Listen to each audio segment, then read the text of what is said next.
পাতুরি special. পাতুরি শুকনো লঙ্কা দিচ্ছ, আর ফোড়নে কি দেবে? কালো জিরা।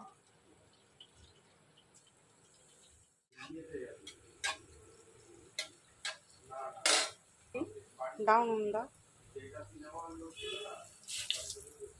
টমেটো দিয়ে দাও। এবার কি যাচ্ছে? সর্ষে বাটা। কালারটা কি দারুণ লাগছে। লঙ্কার গুঁড়ো,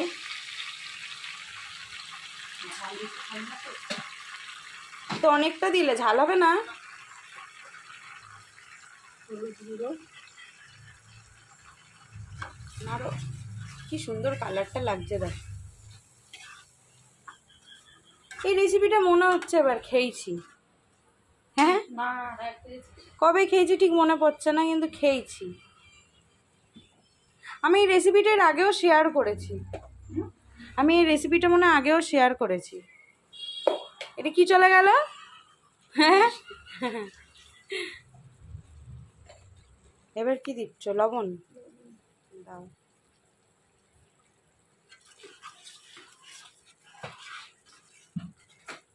কালারটা এত সুন্দর লাগছে।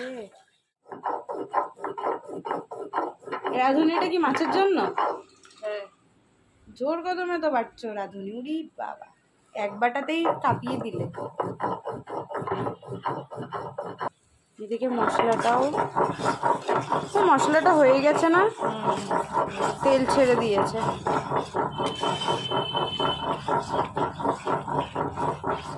রাঁধুনি বাটা এবার দিয়ে দে, মারা দে। মাছগুলো কখন দেবে? দেবো, এবার দেবো, জলটা দিয়ে মাছটা দেবো।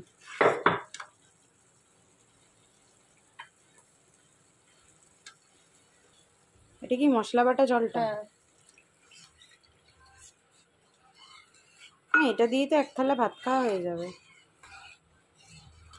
সুন্দর গন্ধ বেরিয়েছে। আরো জল দেবে? মাছগুলো ডুব দেবে কখন এই জলে? কত বড় বড় মাছগুলো। দি বাবা, লেজাটা আগে দিতে হবে। টপার টপ মাছগুলো সোজা ঝোলে ডুব দিচ্ছে।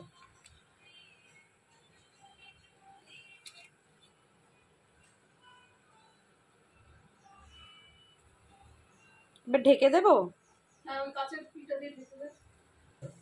এখানে কাতলা মাছের পাতুরি প্রায় হয়ে এসছে। এবার ধনেপাতা দেবো, তারপরে নামিয়ে নেবো। আর তোমরা তো সবাই কাতলা মাছের পাতুরি কলা পাতায় খেয়েছো, তাই না? কলা পাতায় তো সবাই খায়। একবার এরকম করে রান্না করে দেখো, হেভি লাগে খেতে। এই যে এবার ধনেপাতা দিয়ে দিল, ধনেপাতা দিয়ে গার্নিশ করে নামিয়ে নেব। একবার এরকম করে ট্রাই করে দেখো, সত্যি বলছি খুব ভালো লাগে খেতে। রান্না এখানে রেডি, রান্না রেডি।